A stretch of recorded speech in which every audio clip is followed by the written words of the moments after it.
Hi, this is Trekagog, and Mike and I, are going to show you how we winterize our 2022 Rockwood GeoPro15TB using the antifreeze method, not the compressed air method. So here we go. One of the first things you're going to want to do is you are going to want to clean your black and gray holding tanks and then your fresh water as well, and then you're going to drain both of those. So you're going to figure out where they are underneath your camper. You're going to slide the cap off, and then you're going to slide the gate out and let the water drain. I am doing it at my house, and just in case there's anything in the tanks, I want to make sure that I'm catching it with a bucket, and then I will dispose of it elsewhere. Ideally, you want to have your RV winterized before temperatures dip below freezing for more than 24 hours.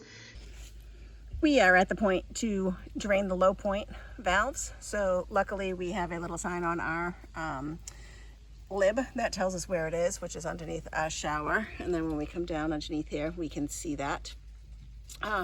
These valves are kind of a pain to take on and off.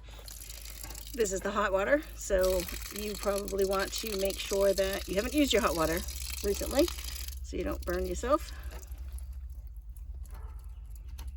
But that was pretty quick. Here's the anode, so draining the hot water tank. So we're going to come in here, and at the very, very bottom, we can see that that's what we're going to take off. And this was kind of awkward to do. We needed to get 1 1/16. All right, and then we also need to get an extender because you can't really reach in there. Yep, and again, you want to make sure that you haven't been running your hot water because this will burn you. Then we can come up here and open this to get it to drain faster. That's a lot of water, so you want to make sure you get it out. So getting the anode back on is a little difficult. It's weighted at this end, so it's good to use your fingers first, and then once you've got it in there and it's lined up with the threads, then to use your 1 1/16 socket to tighten it.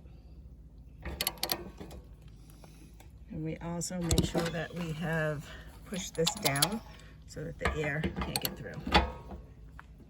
Then we can close that up when we're done.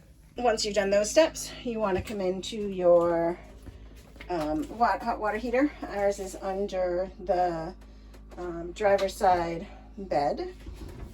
We've got some valves here that we want to turn. So you want to do both the hot and the cold. You can see right now that this valve is facing towards the hot water heater, so it's going to go in, and we want to turn it. We're turning it towards the front of the hitch, and we also want to go down and do the one on the bottom, and that should be turned the hitch as well.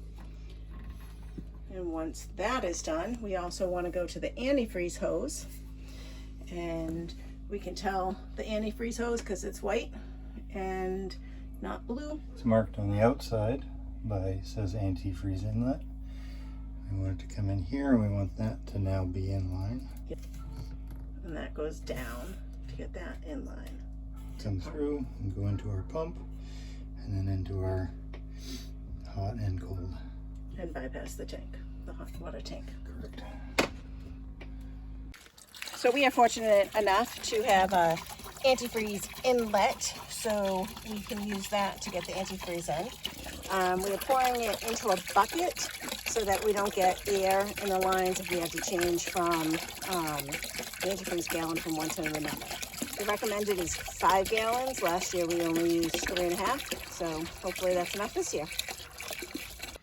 While you're doing this, there is a filter in there, like a little screen, and you can see kind of how dirty that is.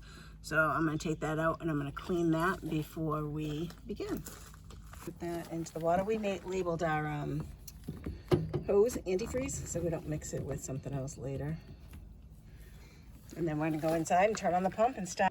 So we're inside, and we are going to turn on the water pump, and then we're going to turn on the cold. It's already pink, and the hot is pink. I'm going to go into the shower. Do the same thing. Comes pink pretty quick, which is nice. Don't forget the shower head.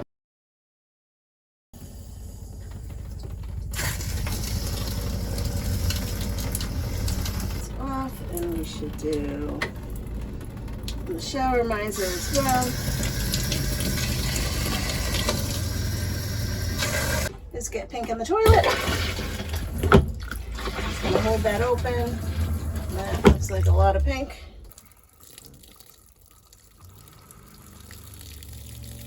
Start seeing it come in pink.